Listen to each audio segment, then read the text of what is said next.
Следующий шаг в нашем ремонте – это монтаж водоснабжения, и начинается он с расчетов и комплектации объекта.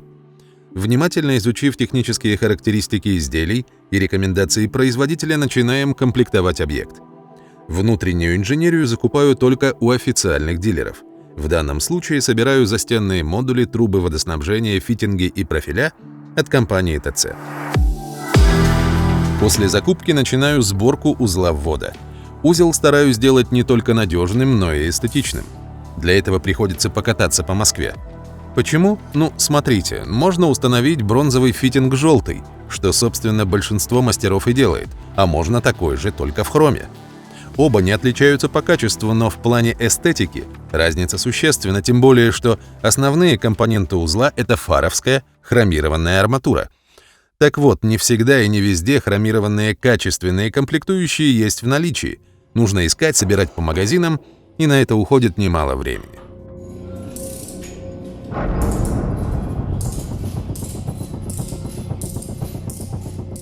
На резьбах обязательно накатываю насечки. Они необходимы для удержания льна во время соединения фитингов. Почему производитель не учитывает этот момент?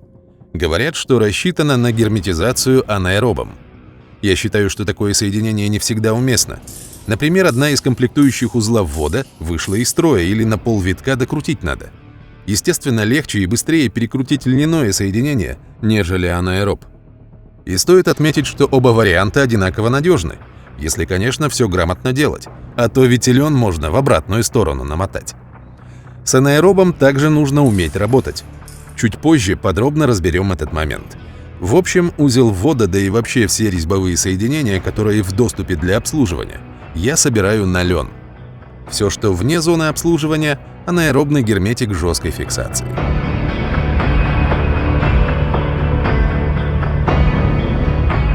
Вот здесь мы можем наглядно сравнить до и после обработки.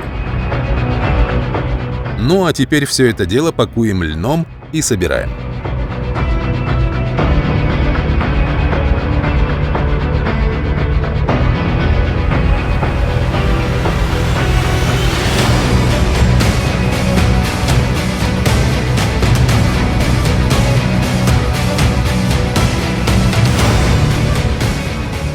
Ну вот, собственно, и все. Узел ввода собран. Можно приступать к монтажу водоснабжения. Шучу. На самом деле до монтажа водоснабжения еще далеко. Для начала нужно произвести замену центральных стояков, но чтобы понять, как это делать, необходимо собрать узел водоподготовки, снять размеры, учесть раскладку плитки, габариты оборудования и много других нюансов. Причем врезки нужно делать на строго заданной высоте и под определенным углом, так как для установки узла ввода я не применяю вспомогательные элементы. То есть от стояка сразу идет вводной кран, после него косой фильтр, редуктор, счетчик и так далее. В общем, никаких лишних соединений. Согласитесь, не каждый сварщик любит ловить миллиметры, когда орут соседи, что нет воды, и подгоняет слесарь из ЖЭКа. Чтобы сварщикам было работать в кайф и ускорить процесс, делаю вот такой чертеж. Я не графический дизайнер, поэтому рисую как умею, от руки. Главное, чтобы ребятам было понятно, что куда.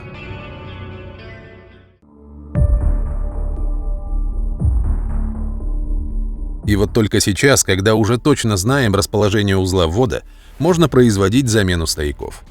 Слышите, как шумит вода в канализации? Скоро мы от этого избавимся и заменим на качественную бесшумную трубу Вавинаста. Очень рекомендую. В отличие от других бесшумных систем, Вавинаста реально работает. Никакого маркетинга. Позже подробнее расскажу об этой системе. Итак, приглашаю газосварщиков и приступаем к работам.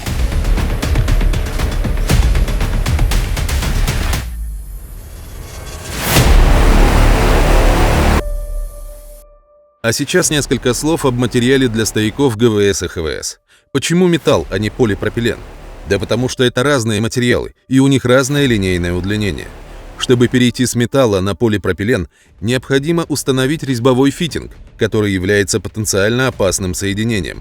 При тепловом удлинении материалов разрыв трубы в 80% происходит именно здесь. Те, кто утверждает, что металл — это прошлое и нужно паять полипропилен, совершенно не понимают, о чем говорят. Если в доме проложены металлические трубы, значит делаем металлом. Если полипропилен, значит полипропиленом. И дело вовсе не в тренде. Я повторяю, работаем с тем материалом, который уже заложен в основу дома, или материалом, близким по составу. Например, с металла можно перейти на нержавейку или из полипропилена на металлопласт, но не из металла на полимер. Точка.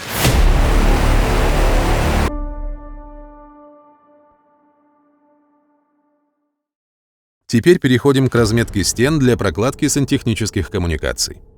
В этом месте у нас будет находиться большая метровая раковина с двумя смесителями скрытого монтажа. С учетом раскладки плитки проецирую все размеры на стену.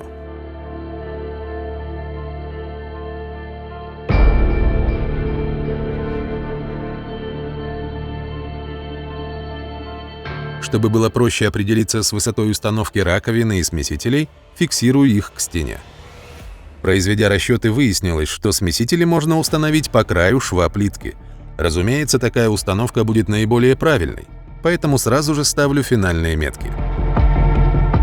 Далее наводим луч лазерного нивелира на центр 110-го отвода у стояка и с учетом уклона 1 см на метр погонной делаем разметку для прокладки 110-й трубы. На необходимой высоте делаем сквозное отверстие в гостевой санузел и только после этого размечаем канализацию для стиральной машины и раковины. Раковина здесь будет достаточно тяжелая, а значит для нее необходимо обеспечить максимально надежное крепление. Сделаю я это методом сквозного крепления с помощью шпилек и металлической пластины, которая будет расположена с противоположной стороны. В гостевом санузле слева от двери будет установлен маленький рукомойник. Унитаз и раковина – это все, что будет в данном помещении. А вот в основном санузле другая ситуация. Помимо раковины, стиральной машины и унитаза, здесь еще предусмотрена ванна, для которой будут установлены скрытые модули Hansgrohe iBox.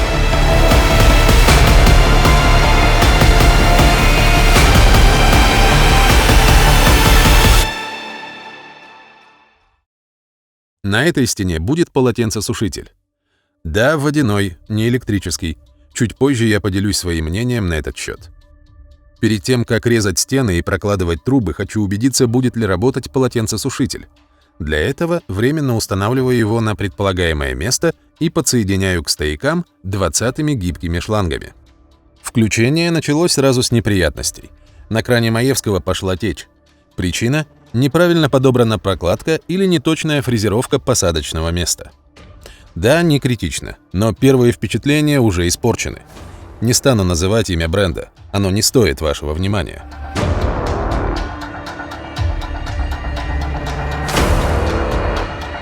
Изготовление штроп начну с этой стены. Всегда работы начинаю с более сложных этапов. Мелкие штробы до 27 мм. Делаю фистуловской отрезной системой со 125-м диском.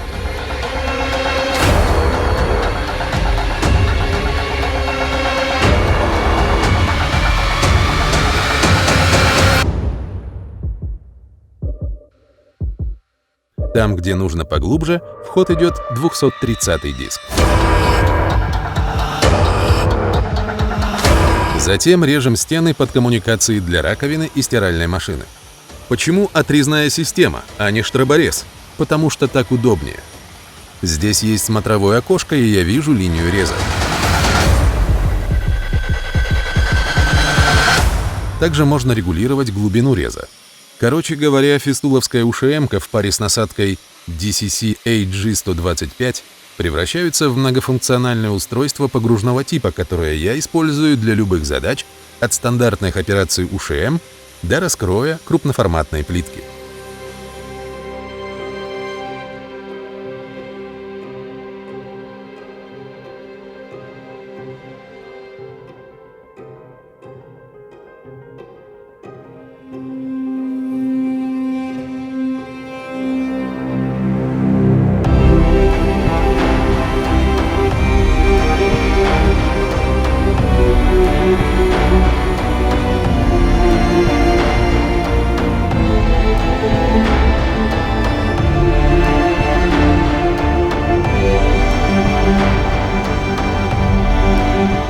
После прорезания стен выбиваем штробы.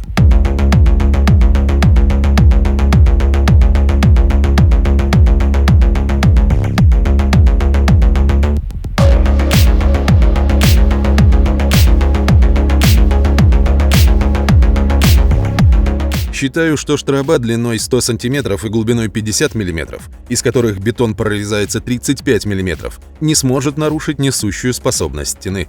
Определенно. Арматура, как видите, не задета. Конечно же, я против резких железобетонных стен и всячески этого избегаю, но, как видите, бывают моменты, которые никак не обойти. Опять же, печаль этих деяний критична лишь после арматуры. Все, что до, погода не меняет. К тому же это не несущая стена, а межкомнатная перегородка, в которой уже вырезан дверной проем из комнаты на кухню. Напомню, раньше здесь был коридор. А теперь хочу провести небольшой тест на адгезию штукатурки с основанием. Если помните, в качестве адгезивного слоя я применял цементный состав Litoplane Rapid. Конечно же, я уверен в надежности сцепления, так как не раз проводил подобные эксперименты, и один из них показывал в прошлом проекте. Но для тех, кто впервые слышит про Rapid, я покажу, насколько прочным получается соединение. С помощью кирки производим точечные удары по примыканию штукатурки с бетоном.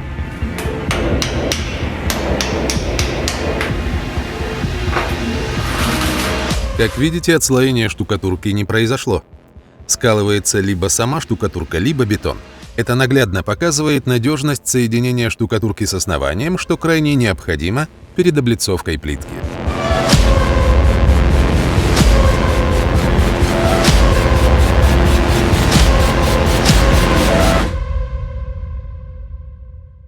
Что ж, вернемся к штробам. Здесь уже готова штроба под инженерные коммуникации для маленькой раковины.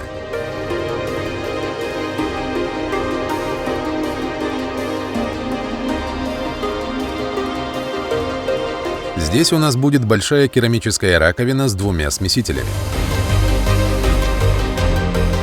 Справа от раковины будут расположены розетки и терморегулятор для теплого пола. Напомню, в этой стене каждые 3 ряда проложена 12-я арматура. Без нее с такими штробами стены может порвать. Канализация для раковины проходит сквозь перегородку и соединяется со стиральной машиной, после чего все уходит в 110-ю трубу, а затем в стояк. Здесь уже готова штроба для труб полотенцесушителя. А вот эта перегородка от низа и до верха изрезана штробами для монтажа скрытых блоков. Местами штробы слишком глубокие. Это связано с глубиной установки скрытой части Hansgrohe Ibex Universal, которая должна составлять не менее 80 мм.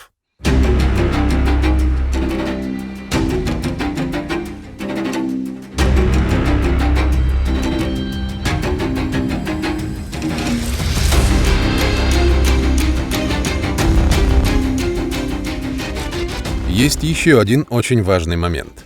Внутренний блок должен быть установлен строго перпендикулярно относительно плоскости стены. Для этого нужна идеально ровная основа.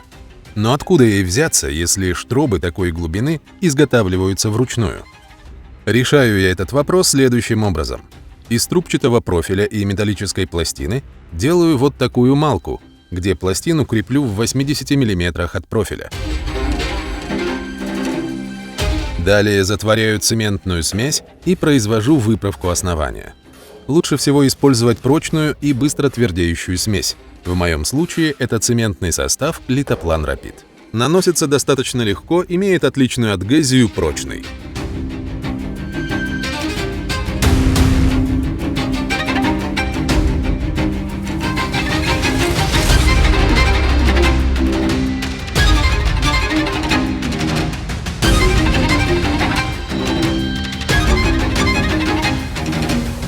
Через полчасика все застыло и в принципе готово для установки айбексов.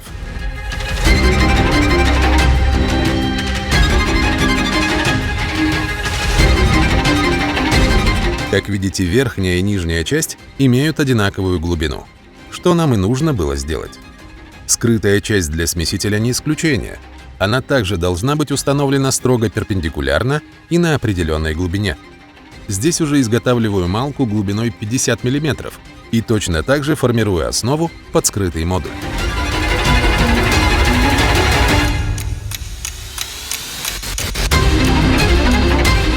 На этом работы по изготовлению штроб завершены. Двигаемся дальше.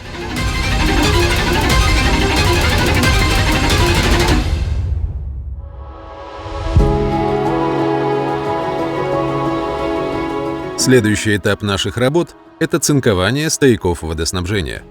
Стены и канализационную трубу укрываю пленкой, а вводные краны заклеиваю малярным скотчем. Для окраски использую аэрозольный спрей с содержанием цинка не менее 90% и других связующих веществ. При нанесении краски я не ограничиваюсь лишь швом и околошовной зоной. Крашу трубы целиком, чтобы наверняка. Для чего это нужно? Дело в том, что в местах сварки выгорает цинк, и материал становится более уязвим к коррозии. Следовательно, эти участки необходимо защитить.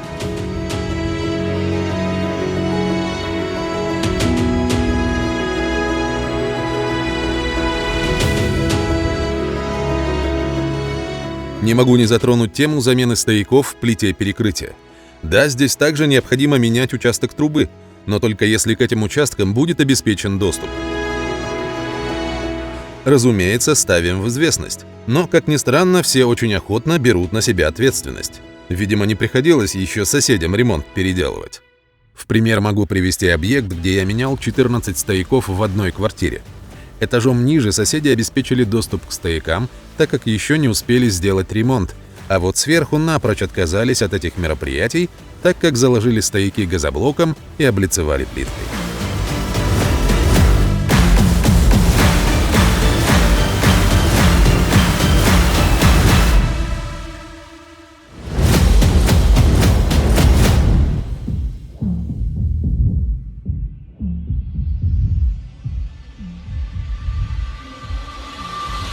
И зря, по факту, стояки оказались аварийными. За сутки до наших работ в этом доме рвануло 4 стояка в разных подъездах и затопило несколько этажей. И вот почему это произошло.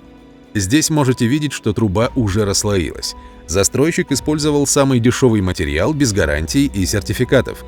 От этого нужно как можно скорее избавляться, но и этих аргументов оказалось недостаточно. Не хотят люди портить свой ремонт. Пусть лучше других топит. С металлическими стояками не лучшая ситуация, особенно во вторичках. К примеру, на данном объекте уже после замены стояков при опрессовке рванула труба у самого перекрытия. Но соседи даже слушать об этом не хотели. Выкручивались как могли. Сделали, конечно, но самый опасный участок так и остался в перекрытии на совести соседей.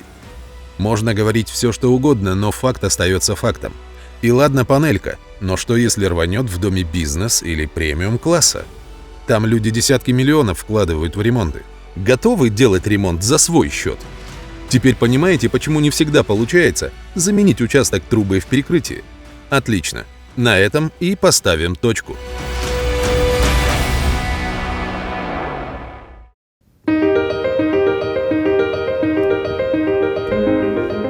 После цинкования стояков переходим к покраске стен внутри технического короба. Главная задача покраски ниши – это защита стен от сырости и плесени. Для этого я применяю влагостойкие материалы.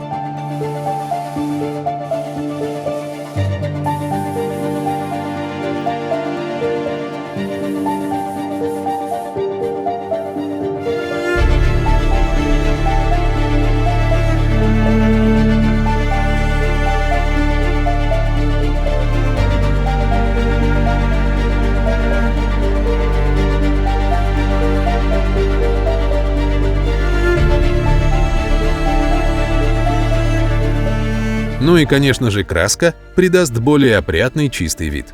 Эстетика – это вторая причина, по которой я выкрашиваю стены технического шкафа.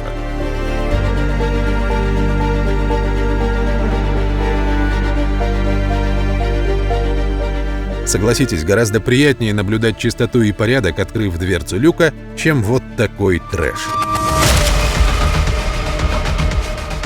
Но не везде есть возможность выкрасить. Некоторые ниши спланированы так, что туда при большом желании не подобраться, и приходится мириться с тем, что есть. В нише за коробом гостевого санузла также выкрашиваю стены. Согласно проекту, над инсталляцией вместо люка, облицованного плиткой, должна быть установлена большая МДФ-дверка, за которой будут расположены полки для хранения бытовой химии и прочих средств. Ну и, как мне кажется, было бы глупо оставить там серые неопрятные стены.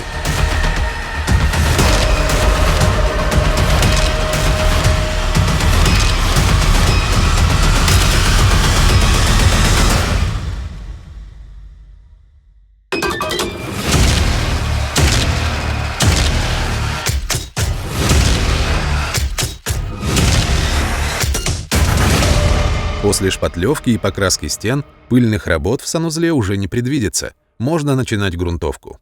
Да-да, штробы я также грунтую. Обязательно. Без этого раствор трескает и ослабевает, так как влага быстро уходит в основание.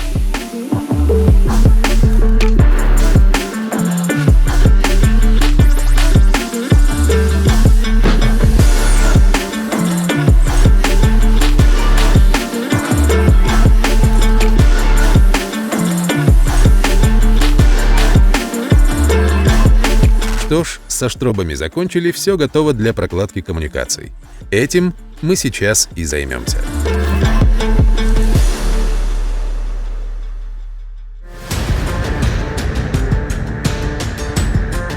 Электромонтажные работы в санузле я начинаю с разметки и установки креплений для гофротрубы.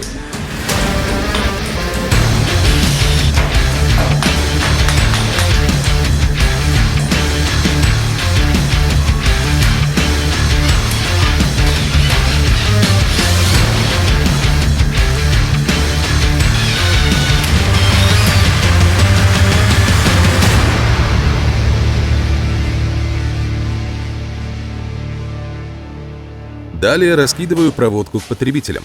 Для монтажа использую ВВГ-НГ-АЛС провод в черной гофре. Не могу не затронуть вопрос относительно горения гофры. Убеждать никого не собираюсь. Хочу задать лишь один вопрос. Как эта гофра может воспламениться, если внутри нее проложен огнестойкий самозатухающий провод?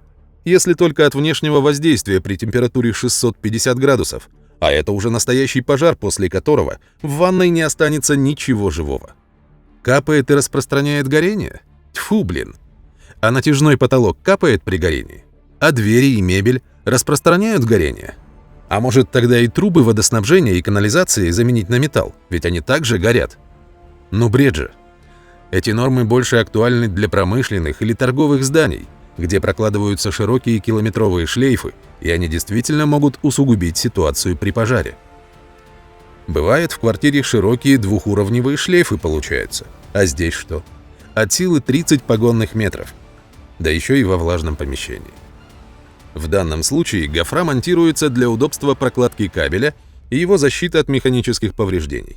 С черной гофрой удобнее работать, так как она прочная и, в отличие от серой, не рвется при монтаже. Все, эта тема закрыта, и больше к ней не возвращаемся. Точка.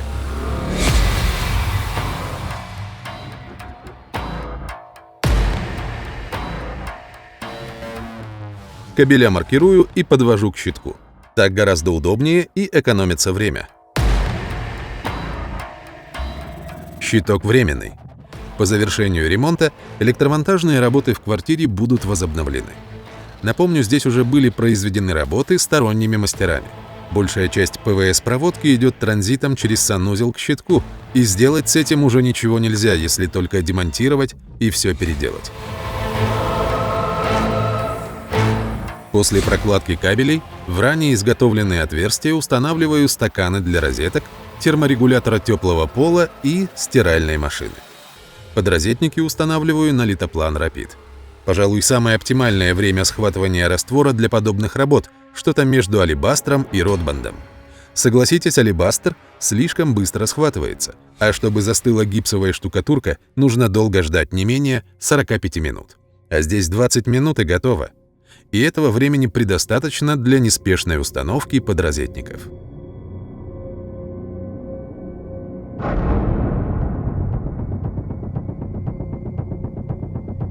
Теперь устанавливаем крепление для прокладки проводов в технический шкаф.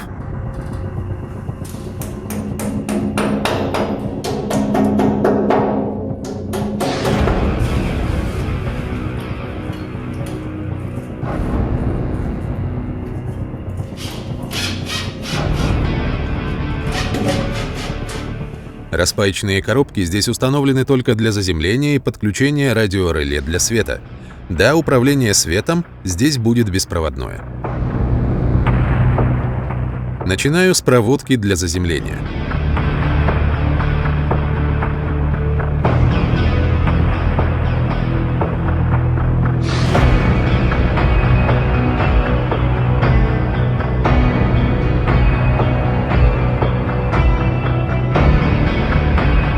Теперь прокладываю трассу вдоль стен санузла для подключения приборов в техническом шкафу.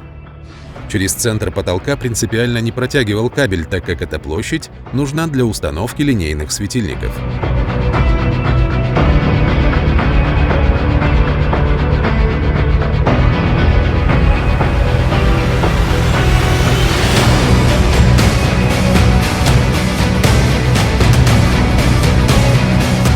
Затем переключаемся на гостевой санузел. Здесь все очень просто, 2 светильника для освещения и вытяжка. Включение-выключение также будет осуществляться беспроводным радиодиммером. Для него и устанавливаю распай.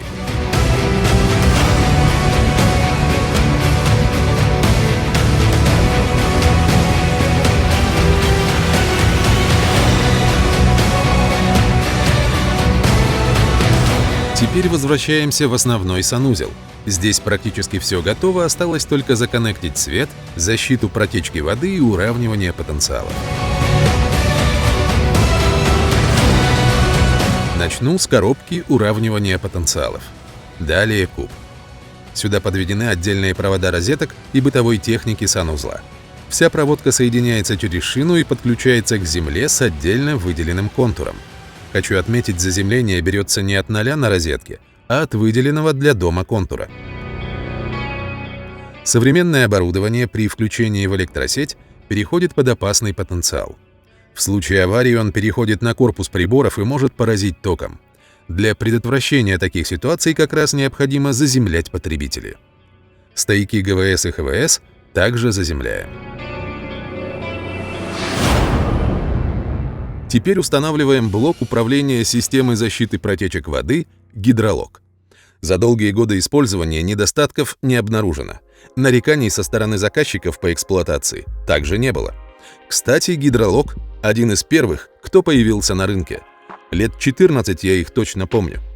Уже знаете устоявшийся такой проверенный бренд.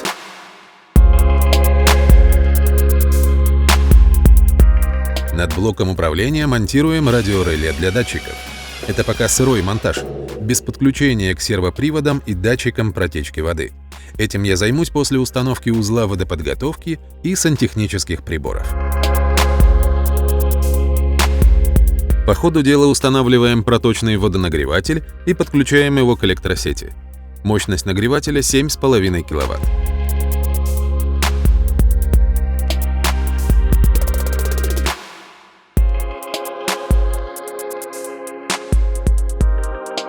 Если выбирать между накопительными и проточными, то свое предпочтение отдаю накопительным нагревателям, но в подобных санузлах их просто негде установить.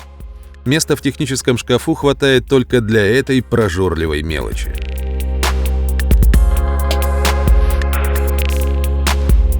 А сейчас переходим к подключению дистанционного освещения, о котором я упоминал выше.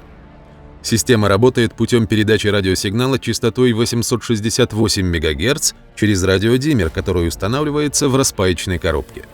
Подключается очень просто. Сначала подсоединяем провод питания и потребителя к диммеру. Далее нам необходимо подружить диммер с пультом. Для этого зажимаем кнопку Set Reset на 1-2 секунды, до момента, когда загорится красный светодиод. Теперь на пульте, он же выключатель, нажимаем сенсорную клавишу, и радиопульт занесен в список устройств для управления радиореле. 2 минуты, и все готово. Этот одноканальный выключатель будет отвечать за вентиляцию в туалетной зоне. Там же, слева от унитаза, он и будет установлен. Сами выключатели заслуживают отдельного внимания. С первого раза можно подумать, что внутри коробки находится гаджет, но открыв ее, мы видим ультрастильный современный выключатель Делюма в стеклянном корпусе. В зоне ванной нам понадобится уже двухканальный радиопульт. Первый канал — это вытяжка над ванной. Коннектится все так же просто, зажимаем Set-Reset, после чего жмем клавишу пульта. Диммер для освещения пока не установлен, поэтому клавиша не активна, но сейчас я это быстренько исправлю.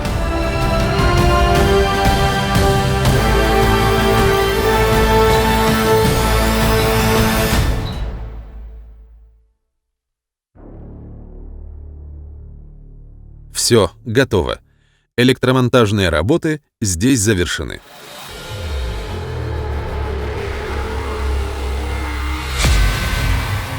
Теперь заходим в гостевой санузел.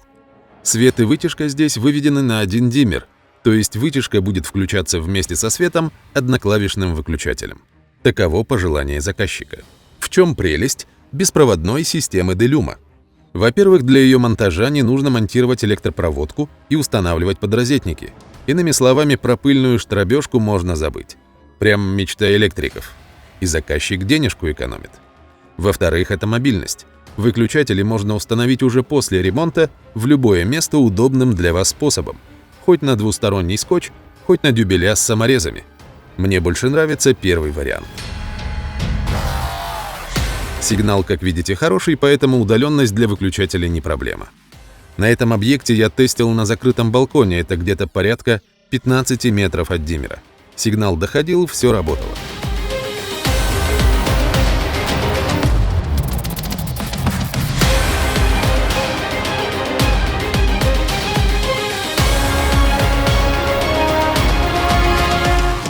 По завершению электромонтажных работ каждый выключатель подписываем, сворачиваем аккуратно и упаковываем обратно в коробку уже до полного завершения ремонта.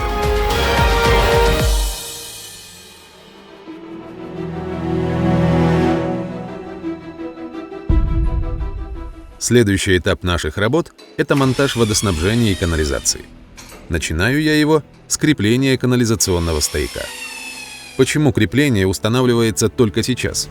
Потому что раньше такой возможности не было, так как за стояками производилась отделка стен.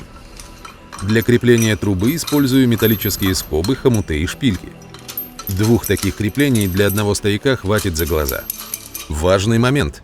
Вавиновская труба раза в 3 тяжелее обычной и под воздействием собственного веса и тепловых расширений может просесть в компенсационный патрубок, если он установлен снизу. Поэтому хомуты лучше устанавливать под раструбом для дополнительного сопротивления. В моем случае нижний хомут установлен над компенсатором, а верхний — под раструбом.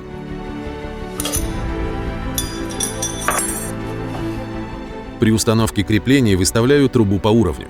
Это вовсе не обязательно, на функциональность никак не повлияет, но мне принципиально захотелось ее выставить строго вертикально.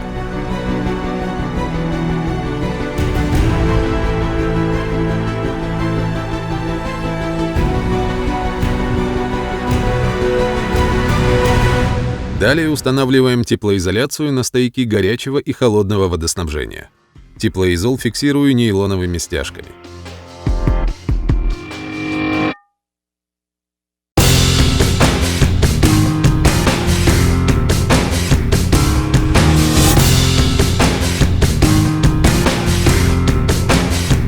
Для чего вообще нужен теплоизол? Правильно.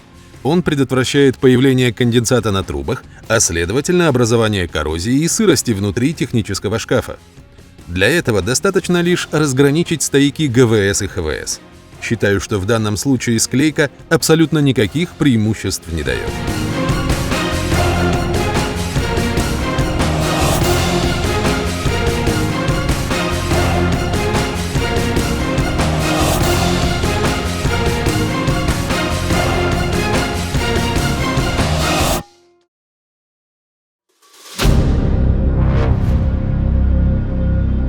Теперь переходим к монтажу труб для полотенцесушителя. Начинаю с установки водорозеток.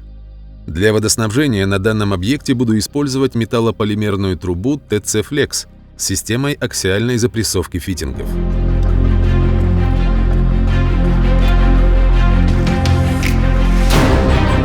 Что такое TC Flex? Это гигиенически чистая PE XC труба со сроком службы 50 лет. Преимущество аксиальной запрессовки в том, что соединение получается без дополнительных уплотнений и полостей, в которых может застаиваться вода.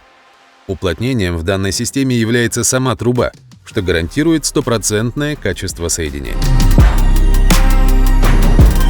Как происходит монтаж? Сначала отрезаем необходимый участок трубы, затем надеваем втулку и экспандером расширяем посадочное место. Далее вставляем фитинг и запрессовываем его пресс-втулкой. Все достаточно просто. Главное не забыть перед расширением установить втулку нужной стороной. Теперь надеваем гофру и подсоединяем трубу к стояку ГВС.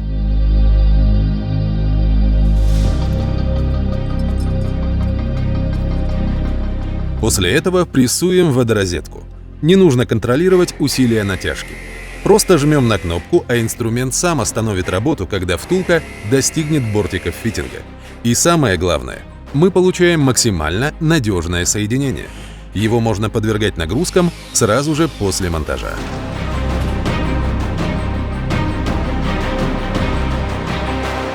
Важный момент. Соединение в этом месте должно быть разъемным. Для этого и был установлен кран с накидной гайкой. Разъемное соединение необходимо на случай аварийных работ, например, замены стояка или вводного крана. Точно так же монтируем вторую трубу, она же подача, для полотенцесушителя. Расширяем трубу, вставляем фитинг и прессуем. На самом деле водяные полотенцесушители достаточно капризны в плане функционала, и крайне сложно угадать, как они себя поведут.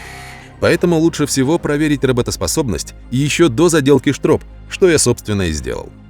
Перед монтажом полотенцесушителя я бы рекомендовал поинтересоваться в управляющей компании по поводу подачи воды в стояке.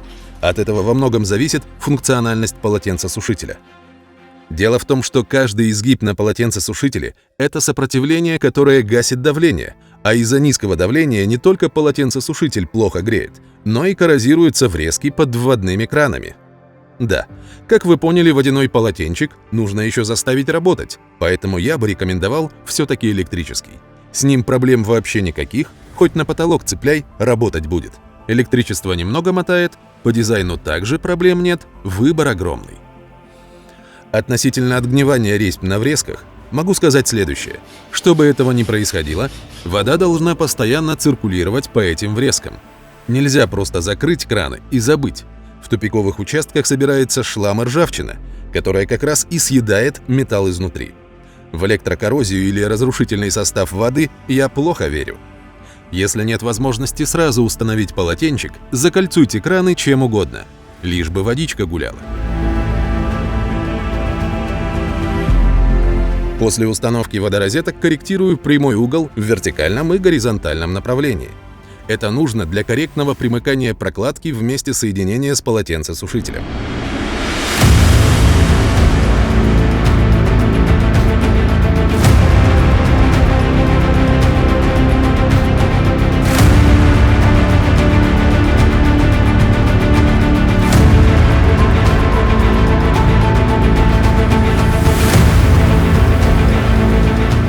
Также не забываем про горизонталь. По завершению монтажа устанавливаю заглушку.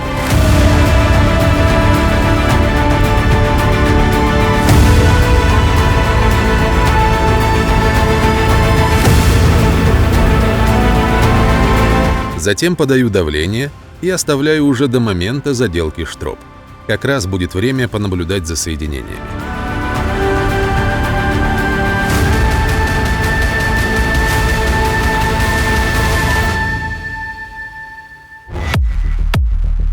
Пора начинать установку узла ввода и монтаж водоснабжения, но есть один нюанс. Крепление для направляющего профиля получается четко в месте, где будет проложена труба с противоположной стороны стены. Ни влево, ни вправо я сдвинуть не могу, все рассчитано, как и расположение душевой системы. Сверлить после монтажа труб нельзя, есть велика вероятность проткнуть их, лучше это сделать сейчас.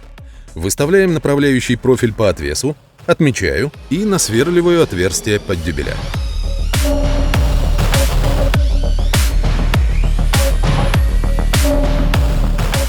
И вот, собственно, о чем я говорил. Точно по центру трубы. Очевидно, что после монтажа труб стены пришлось бы вскрывать.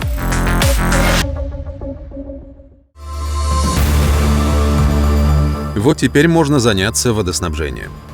Начну с установки системы защиты протечки воды. Для начала уплотняем резьбы вводных кранов. Не принципиально какие, сервопривод устанавливается на любой кран. После паковки льна ставим сервоприводы. Как и говорил, здесь используется система Гидролог серия Ultimate. Что из себя представляет система защиты протечки воды? Это шаровой кран, к которому подсоединен сервопривод, а тот, в свою очередь, к блоку управления.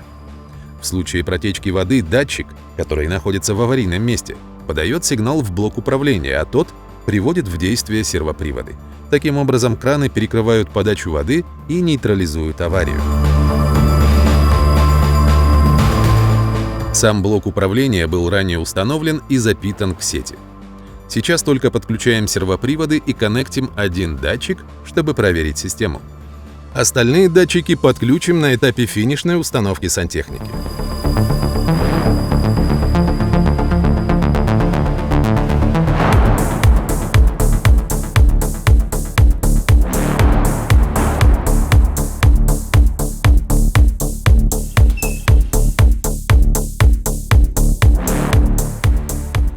Подключение датчиков протечки производится аналогично подключению делюма. В общем, чтобы подружить диммер с датчиком, нужно зажать кнопку Set Reset на 1-2 секунды до момента, когда загорится красный светодиод, затем замкнуть контакты на датчике, и радиодиммер внесет в список первый датчик. По завершению ознакомления на ретрансляторе загорится зеленый светодиод. После этого аналогичным образом можно настраивать другие датчики.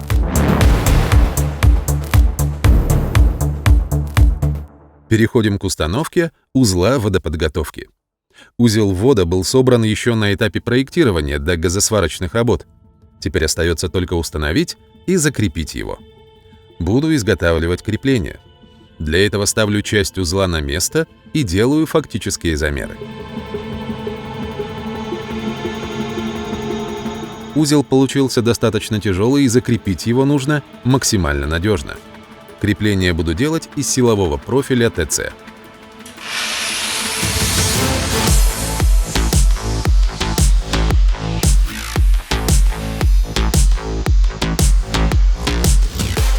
Нарезав профиль, собираю каркас. Соединение производится вот такими уголками. Эти комплектующие позволяют быстро и надежно собрать любую конструкцию. Процесс сборки на самом деле прост, я бы даже сказал, увлекательный.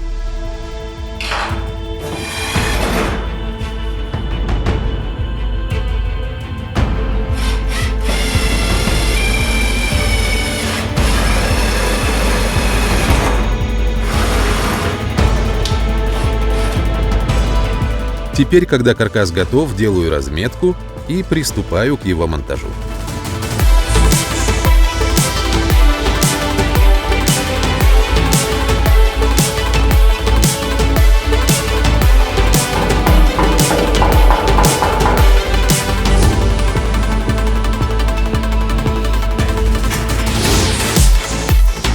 Для крепления шпилек УТЦ есть специальные установочные элементы из оцинкованной стали с резьбой М8 и М10. Очень удобно, но есть момент. Если переусердствовать, то можно продавить профиль. Поэтому я бы рекомендовал под шпильку подкладывать металлическую пластину либо шайбу с меньшим диаметром.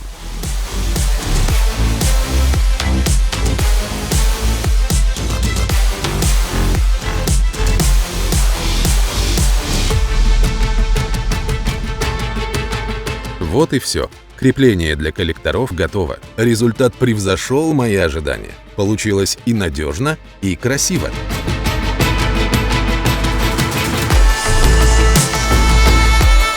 Шпильки и хомуты устанавливаю с градацией в 3 см относительно вертикальной линии. Скоро узнаете, зачем это. Продолжаем собирать систему водоподготовки. Сначала ставим коллектор на ХВС. При установке коллектора соблюдаю горизонтальный и вертикальный уровень. Теперь устанавливаю коллектора для ГВС. Из-за большого количества потребителей в санузле пришлось выстраивать коллектора в 3 ряда. Напомню, для каждого прибора предусмотрен свой вентиль.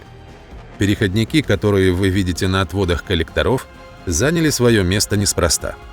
Дело в том, что мне необходимо было к полдюймовым отводам коллектора подключить 20-ю трубу для систем скрытого монтажа iBox.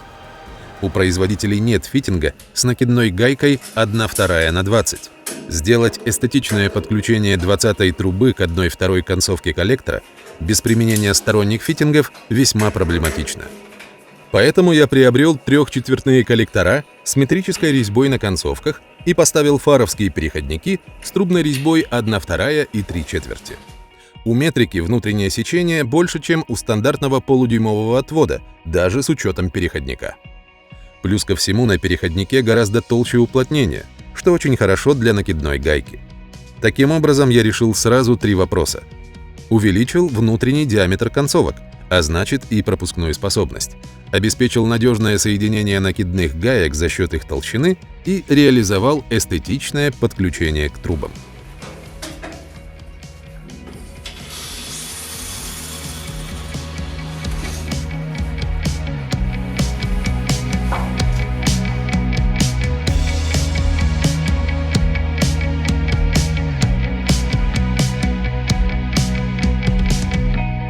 Понимаете, почему коллектора были установлены со смещением? Все верно. Лестничная последовательность установки позволит проложить трубы за каждым из коллекторов по прямой, без загибов. Узел водоподготовки разграничиваю от канализационного стояка, так как передаются вибрации и распространяется шум. То же самое касается вентиляционных каналов. После установки узла ввода переходим к монтажу труб. Начнем с дренажа для фильтров. Дренаж необходим для вывода механических частиц из системы посредством промывки фильтров. При подключении дренажа прямого контакта с канализацией быть не должно.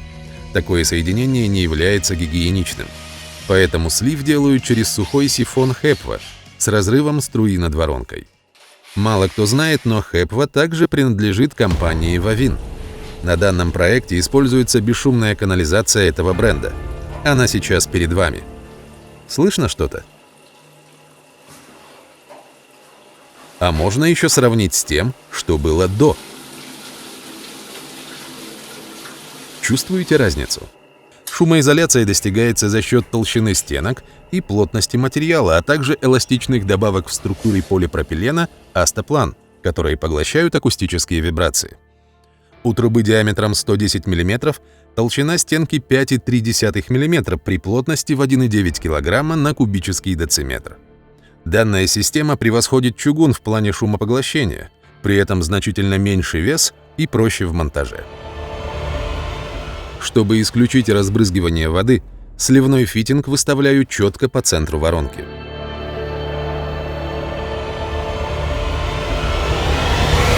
Теперь металлополимерной трубой соединяем фитинги с фильтрами.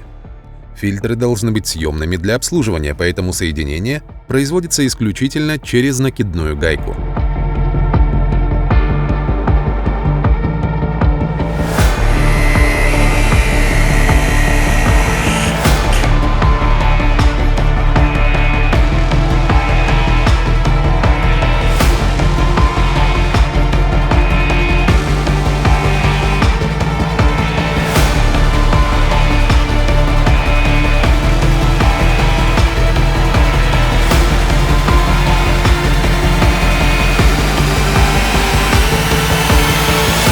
Все, готово.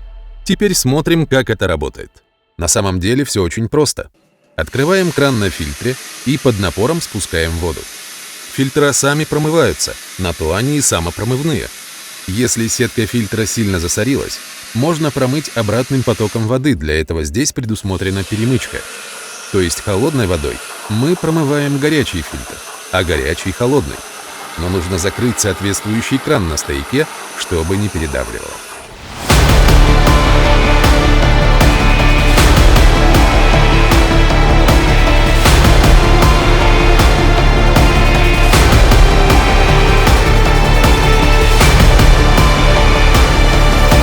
По завершению монтажа узла водоподготовки регулирую давление.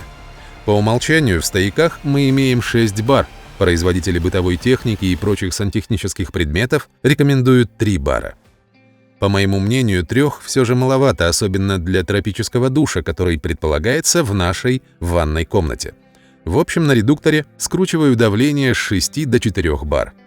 Больше этой отметки давление не поднимется, меньше может, если в стояках просядет. Ну и разумеется, таким образом система полностью защищена от гидроударов.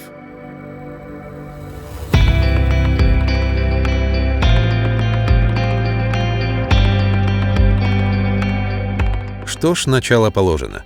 Двигаемся дальше.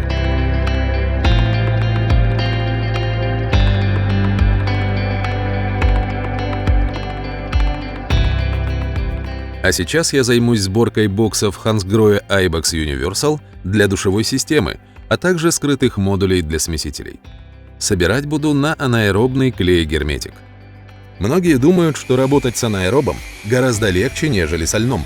Намазал, закрутил и готово. Нет. Как и в работе с любым другим клеем, место соединения требует предварительной обработки, зачистить и обезжирить. Даже если фитинг совсем новый и не испачкан жирами, следует помнить, что латунь имеет свойство окисляться. Здесь вы наглядно можете видеть, как выглядит обработанный и необработанный фитинг.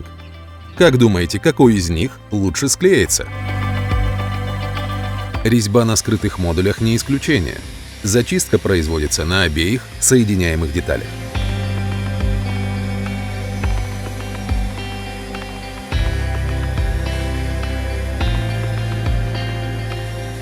Для зачистки внутренней резьбы без нужного оборудования не обойтись. Лучше всего, конечно, использовать бормашину, и еще лучше, если к ней прилагается гибкий вал.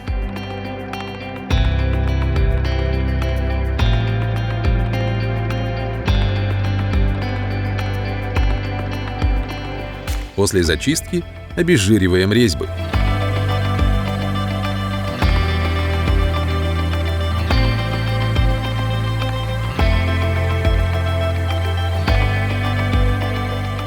Затем наносим анаэробный герметик на резьбы и соединяем их. Есть клея слабой, средней и жесткой фиксации. У каждой из них свои задачи. Конкретно в этом случае я использую анаэроб средней фиксации. Гелеобразный уплотнитель простой в использовании. Пока клей на открытом участке, он не затвердеет. Полимеризуется анаэроб только в условиях отсутствия воздуха спустя несколько минут после соединения, что позволяет работать спокойно, не торопясь. Наносить уплотнитель лучше на обе стороны соединения, но не на всю резьбу. Достаточно 60-70%, остальное заполнится самостоятельно при накручивании. Таким образом исключаются подтеки. Все соединения производятся от руки. В сантехническом ключе нет необходимости. Ну, если только иногда дотянуть виток или принципиально нужно вывести фитинг в определенное положение.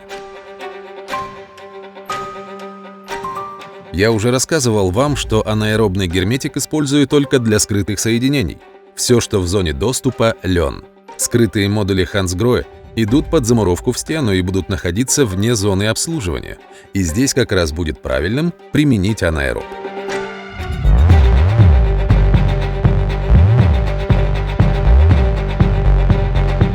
Только после всех произведенных операций анаэробное соединение считается надежным, и его спокойно можно хоронить в стенах.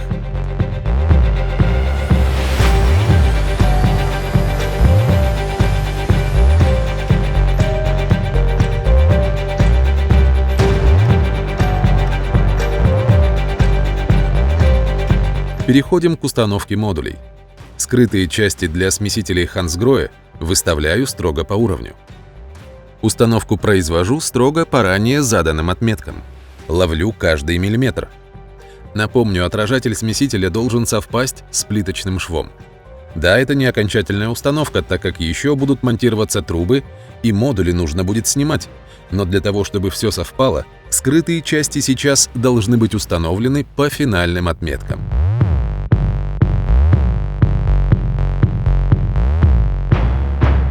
Теперь устанавливаем айбексы.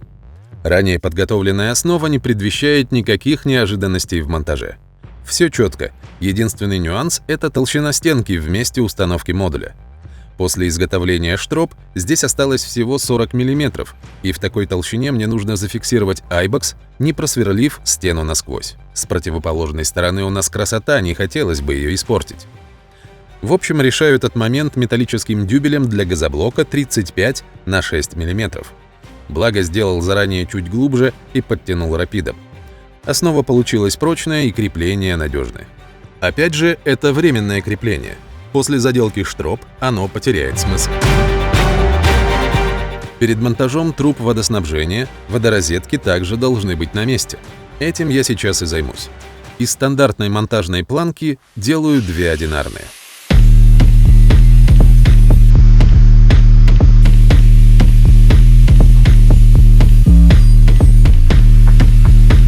Так как я утапливаю планки в плоскость со стеной, отверстия под саморезы зинкую.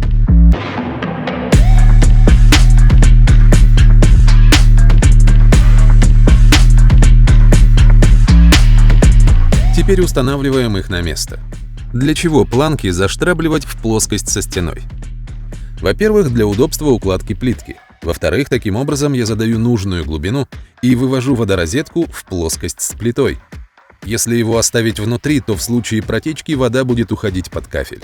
Это приведет к разрушению основания и отслоению плитки. Иногда это сопряжено с элементарной нехваткой глубины штробы, в результате чего труба выступает из плоскости стены. Также это может быть связано с диаметром трубы.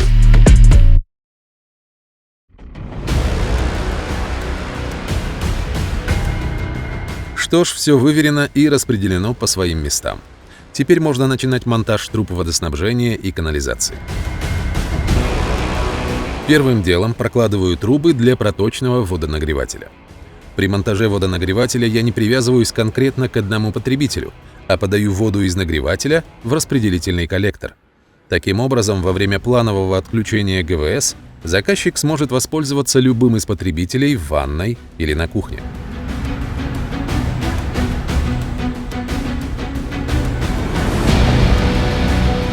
Для всех потребителей, за исключением айбоксов, использую 16-ю трубу. Фитинги, соответствующие 16 на 1/2 с накидной гайкой. Это для подключения к коллектору. Инструмент тот же, только под каждую трубу ставим свою насадку. Почему я не использую для проточника медь или нержавейку? Потому что водонагреватель мощностью 7,5 кВт способен нагреть воду до температуры не более 60 градусов, а у трубы TC Flex максимальная рабочая температура 95 градусов при 10 бар со сроком службы 10 лет. У нас в системе выставлено 4 бар. Чувствуете разницу? Очевидно, что металл здесь теряет смысл. Далее прокладываю 50-ю канализационную трубу для кухни и ванны. Отвод для ванны вывожу через стену и ставлю заглушку. Остальное проложу уже непосредственно перед монтажом самой ванны. Продолжаем монтаж водоснабжения. Соединив фитинг с трубой, подключаем его к коллектору и тянем трубы на кухню.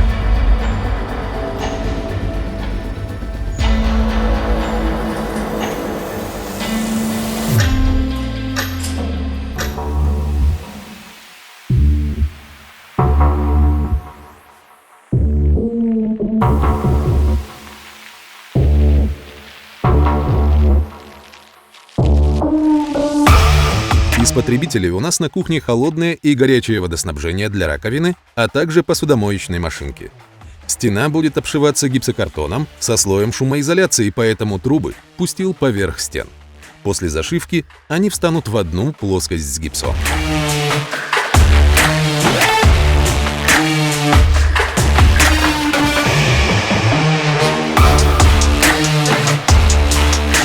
Готовлю материал к дальнейшему монтажу. Отмеряю трубы, отрезаю, одеваю в гофру. После прокладываю трассу к раковине в гостевом санузле.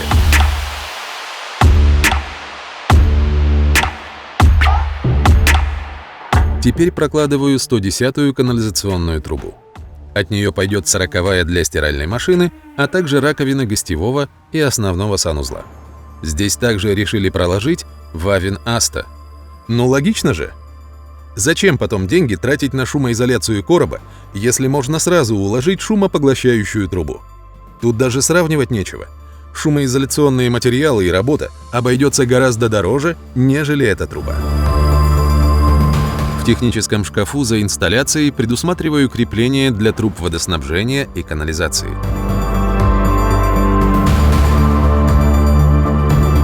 В качестве креплений планирую использовать нейлоновые стяжки. Для них сейчас устанавливаю основы. Стяжки применяю только для труб водоснабжения на небольших участках, либо в штробах, в зависимости от условий эксплуатации и нагрузок. Еще одно преимущество гофры перед теплоизолом. Трубу в гофре можно хоть в клипсе, хоть стяжкой зафиксировать, а с теплоизолом хрен. Почему гофра, а не теплоизол? Потому что на теплоизоле не держится раствор. На такое основание укладка мелкоформатной плитки не рекомендуется. Потому что для теплоизола нужно делать глубокие штробы, а значит и больше нарушается несущая способность стен. Потому что теплоизол не способен защитить трубу от механических повреждений. Чего не скажешь о гофротрубе. Вспененный полиэтилен может только сохранить температуру, и то частично. А какие могут быть теплопотери на водоснабжении, где длина трассы около 5 метров? Для отопления, да, согласен, но водоснабжение? Для нормального гарантийного срока эксплуатации необходимо обеспечить компенсацию тепловых удлинений трубы и защиту от механических повреждений во время монтажа. И для этого лучше всего подходит гофротруба. К тому же раствор куда лучше держится на ребрах гофры, нежели ПВХ-пленки. После соединения труб с настенными уголками выставляю их перпендикулярно относительно плоскости стен.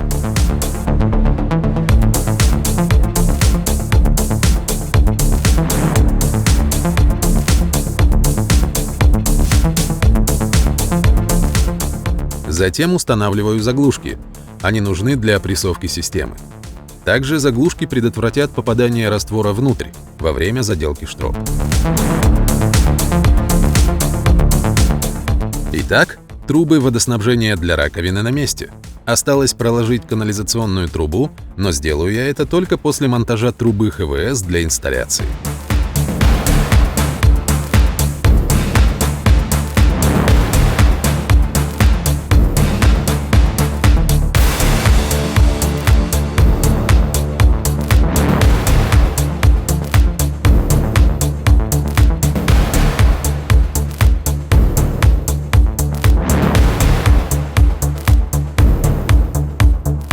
Временно ставлю инсталляцию, проверяю размеры по факту. Потом уже не будет возможности исправить, так как труба для раковины жестко вмуровывается в стену. Проверили и убираем. Финальная установка инсталляции с подключением ХВС будет только после заливки стяжки. Теперь, когда уже все продумано и 10 раз выверено, прокладываем канализацию. От 110-го отвода до стены еще ставлю 50-ку, а в стене к потребителю уже пойдет 40-я труба. Больше диаметр здесь и не нужен, меньше тоже.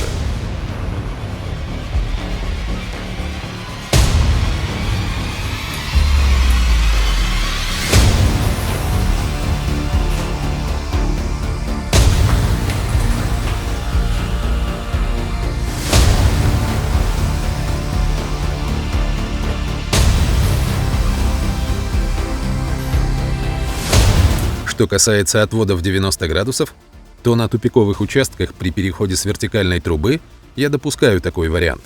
Проходные отводы лучше делать 2 по 45 градусов, так как может выбивать гидрозатвор из сифона. Это уже зависит от потребителей.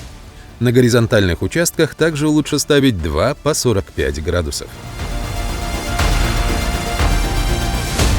Ну, в общем-то и все. Монтаж водоснабжения в гостевом санузле практически завершен. Делов-то аж на 2 потребителя, раковина да унитаз. Как и говорил, застенный модуль для унитаза будет установлен только после стяжки.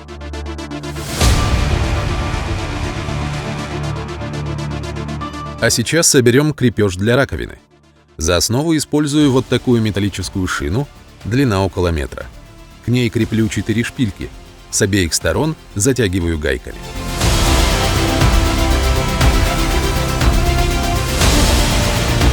Затем вставляем в штрабу, смотрим по факту. Важно правильно выбрать длину шпильки, чтобы не резать ее после облицовки и не повредить плитку. Для этого уже сейчас нужно учесть толщину раковины, плитки, гайки с шайбой и эксцентрика. Как вы понимаете, это крепление работает на отрыв, то есть выдернуть его с той стороны в жизни не получится, а вот выбить обратно можно. Так вот, нужно сделать так, чтобы пластина намертво держалась в штрабе еще до заделки раствором. А делается это элементарно. Нейлоновый дюбель и саморез. Прям почаще насверливаю. И дюбель качественный обязательно, только нейлон. Теперь вставляем ее на место и крутим.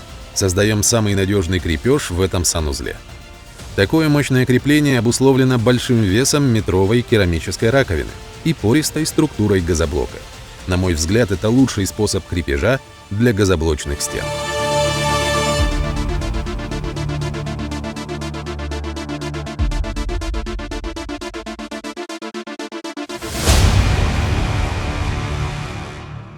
Пора монтировать трубы для раковины, душевой и стиральной машины. Чтобы дополнительно не травмировать стены, трубы решил проложить по полу под стяжку. Начинаю с разметки.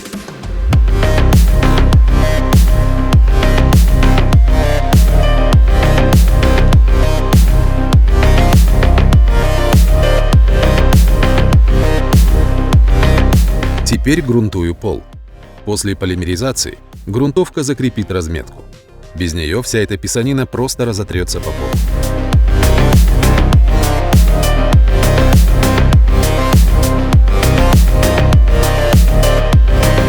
Далее насверливаю и устанавливаю закладные для крепления труб к полу. Так как под слоем цемента у нас нанесена гидроизоляция, отверстие обязательно герметизирую МС-полимерным герметиком. Увы, но другого способа крепления я здесь не вижу. Можно было бы попробовать на двусторонний скотч приклеить. Но пока дело дойдет до стяжки, скотч отклеится, и во время заливки труба поднимется кверху, ну или как минимум трубы сместятся в один шлейф. Я противник такого монтажа и всегда разделяю трубы ГВС от ХВС, оставляя между ними около 1-2 см. Если наливной пол, то достаточно 1 см, если цементная смесь, то минимум 20 мм. Главное, чтобы смесь пролилась между трубами. Таким образом появляется дополнительная защита от механического воздействия, а также изоляция труб.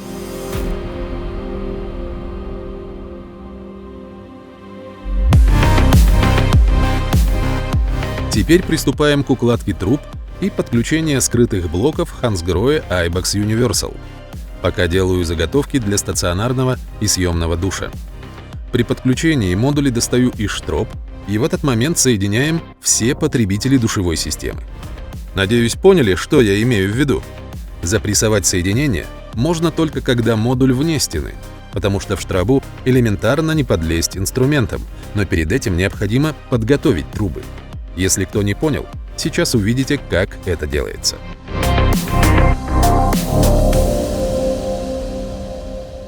Согласно рекомендации производителя, для подключения термостата прокладываю 20-ю трубу. Здесь все стандартно. Отрезаем нужной длины трубу, тянем гофру, прессуем. Затем соединяем с коллектором и ведем к боксу.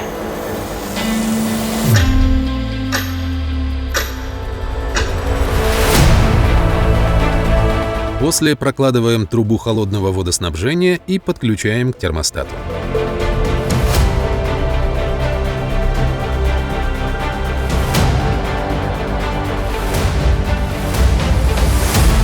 Далее соединяем с запорным вентилем и переходим на второй бокс. Что из себя представляет система Hansgrohe Ibex Universal? Ibex — это универсальная скрытая часть, которая подходит для всех смесителей и термостатов Hansgrohe и Axor. Проще говоря, это подрозетник, в который устанавливается необходимый потребитель. Вся инженерная часть остается внутри стены, а снаружи лишь элементы управления блоком. Благодаря этому высвобождается пространство, что дает больше свободы действий. Особенно актуально для небольших душевых кабин. В данном случае комплектация состоит из 2 боксов. Нижний — это термостат, верхний — переключатель потоков. Между боксами установлен запорный регулирующий вентиль. В работе всегда уделяю особое внимание эстетике. Категорически не согласен с убеждением, что в сантехнике самое главное – это качественные материалы и надежные соединения. Я думаю, что такие вещи даже обсуждению не подлежат. Это само собой. А вот что внутри стен уже получается, что хрен с ним? Да, таких хватает. И у всех примерно одна отговорка. Да там все закроется и видно не будет. То есть, по-вашему, и так сойдет? Нет, не станет так говорить человек, который уважает свой труд. Даже обсуждать не хочу. Просто избегайте таких людей. Как правило, оно и в жизни такое.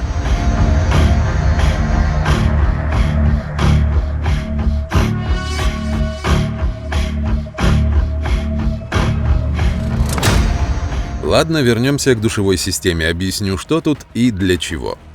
Справа у нас вывод для съемной душ-лейки. Внизу излив для ванны. При установке излива в ванну перехлёста труб не избежать. Увы. Но так как это трубы ГВС, значит конденсата в этом месте не будет. В любом случае я разделяю трубы воздушной подушкой. После заделки штроп контакт будет только через раствор. А вверху у нас будет стационарный большой душ. Покажу обязательно. Дождитесь финала.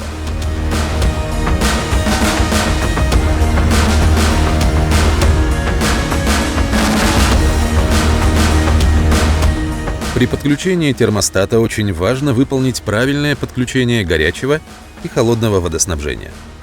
Горячая вода слева, холодная справа. Но если быть внимательным и хотя бы изредка поглядывать в инструкцию, ошибиться не должны. А еще обязательно нужно сохранить вертикаль и необходимую глубину при установке боксов.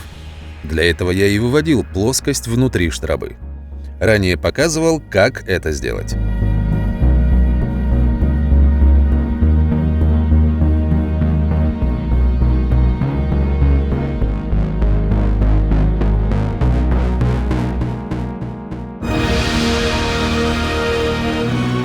Вот и все. Скрытые модули для душевой системы смонтированы.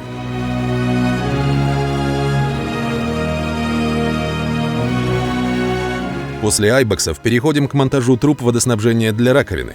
Не забываем про гофру. Напомню, гофротруба необходима для защиты от механических повреждений и компенсации тепловых удлинений. Итак, надели гофру. Далее соединяем трубу с коллектором и тянем к смесителям.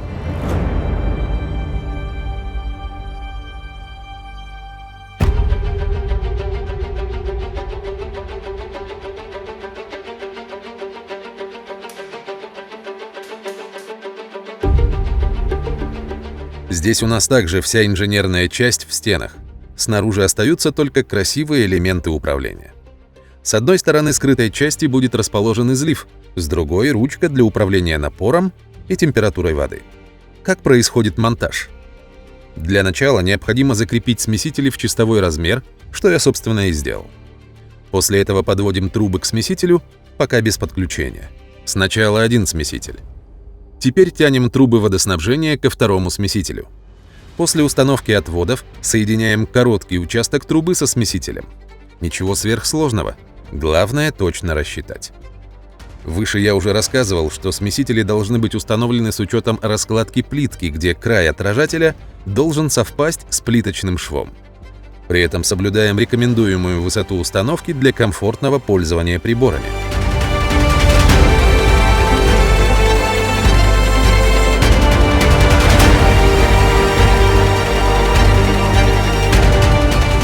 Так вот, чтобы все это реализовать, крайне важно выставить скрытые части по уровню, в одной плоскости и на заданной высоте, ни миллиметра в сторону.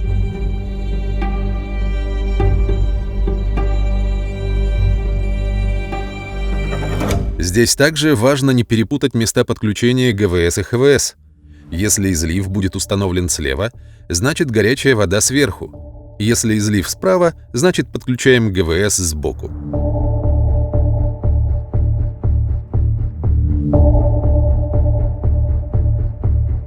И только теперь, по завершению монтажа водоснабжения, прокладываю канализацию. Для раковины будет достаточно 40-го диаметра. Что касается отвода в 90 градусов, то на переходе с вертикальных участков я допускаю такой вариант. На лежаках уже, конечно, лучше ставить 2 по 45.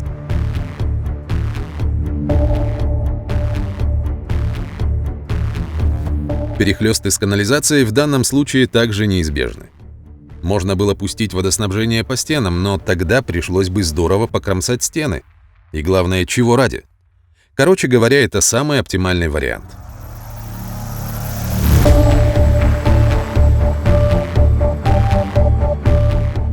Для стиралки было подведено питание 220, водоснабжение и канализация со скрытым сифоном. На входе в стояк уже было реализовано 2 угла по 45 градусов. Здесь это действительно необходимо, тем более никаких препятствий для их установки не было. Канализацию 110 диаметра прокладываю с уклоном 2 см на 1 метр погонной.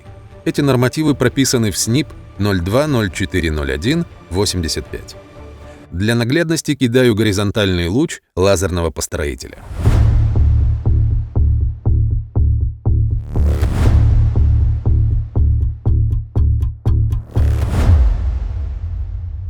Для 50-й канализации уклон должен составлять 3 см на метр погонной. Бывают случаи, когда это технически невозможно сделать. Например, расположение отвода в стояке, либо какие-то особенности прибора, и тогда угол наклона приходится корректировать.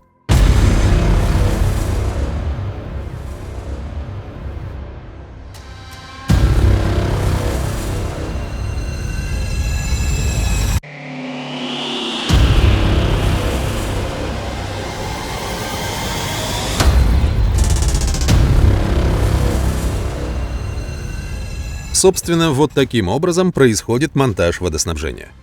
Сегодня уже даже начинающие мастера знают, для чего нужна каждая из этих комплектующих.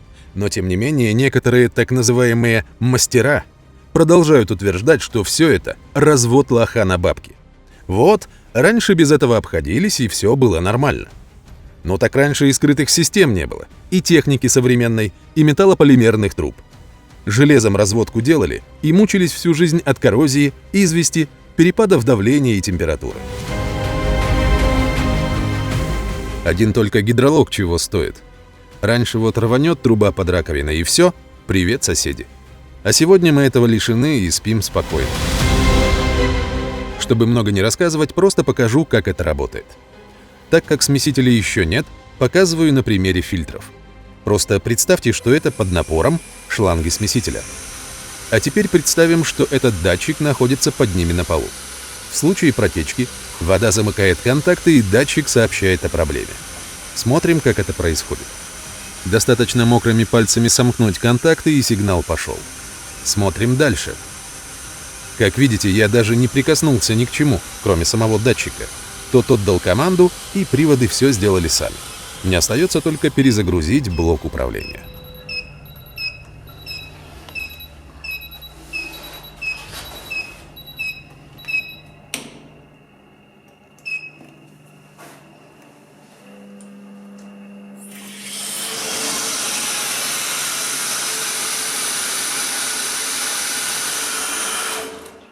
Все хорошо, все замечательно, но, как вы поняли, для сборки надежных и долговечных систем понадобится не один шведик с газовым ключом. Возможно, отсутствие инструмента и профессиональных навыков толкает этих людей на подобные вбросы. Раз уж начал эту тему, давайте по полочкам все разложу и на этом поставим точку. Итак, система защиты протечки воды. Необходима в зоне гибкой подводки или многочисленных сантехнических соединений. Обязательно нужна при устройстве полов в одном уровне влажной зоны и смежных комнат в квартире. Косой фильтр с сеткой 300 микрон. Собирает крупный шлам из центральной системы. Прибор учета расхода воды. Считывает показатели потребляемого количества воды. Обратный клапан. Исключает подмесы и перепады давления в системе. Промывной фильтр на 100 микрон. Необходим для тонкой очистки воды от механических частиц и выводом их в дренаж. Дренажная система организована для вывода шлама из промывных фильтров, о которых упоминалось выше. Дренаж скомплектован из сухого сифона воронки, а также сантехнического элемента для подключения трубы с разрывом струи. Байпас с запорным краном необходим для обратной промывки фильтров. Редуктор давления.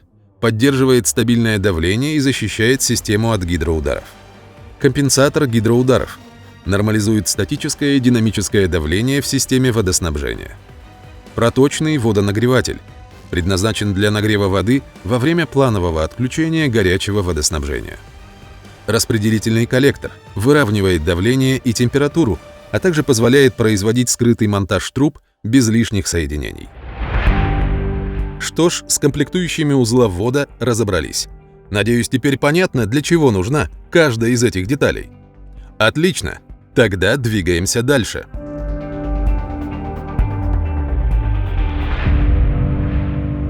Сейчас вновь возвращаемся к боксам, чтобы закончить начатое. Для завершения потребуется установка внутренних элементов. Как я уже говорил, нижний айбокс предусмотрен под термостат. При установке термостата также важно не перепутать горячее водоснабжение с холодным. Для этого здесь уже предусмотрены соответствующие метки.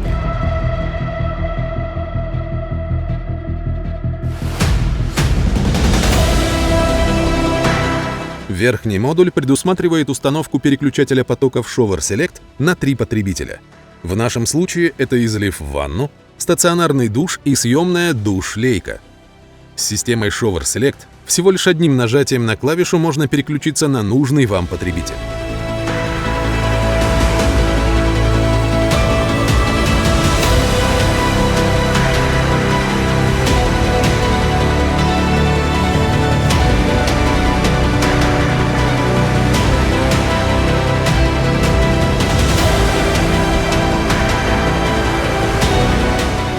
После установки вентиля запускаем систему. Проверяем на предмет герметичности и функционала. Это последние штрихи в монтаже водоснабжения на данном объекте.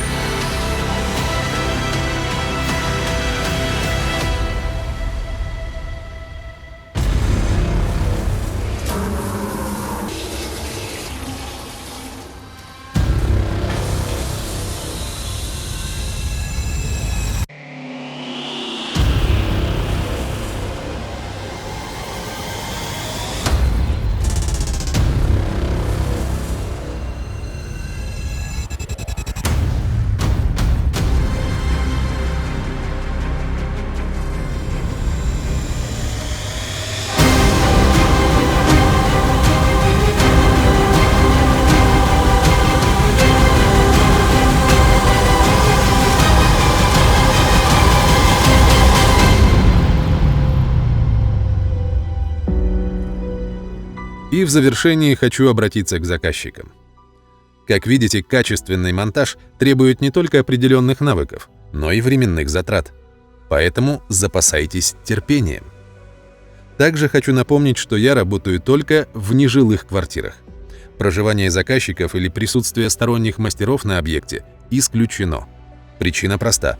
Чтобы добиться максимально качественного результата, мне нужно полностью сосредоточиться на работе и не отвлекаться на хныканье заказчика, связанные с отсутствием условий или неудобства, которые создают мастера, параллельно работая на объекте. Только таким образом можно создать благоприятную обстановку для комфортной работы на протяжении всего ремонта.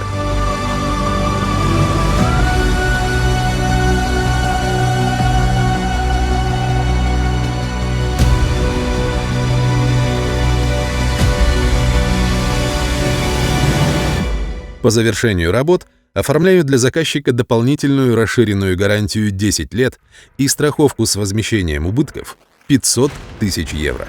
Еще один веский аргумент, почему я работаю с ТЦ.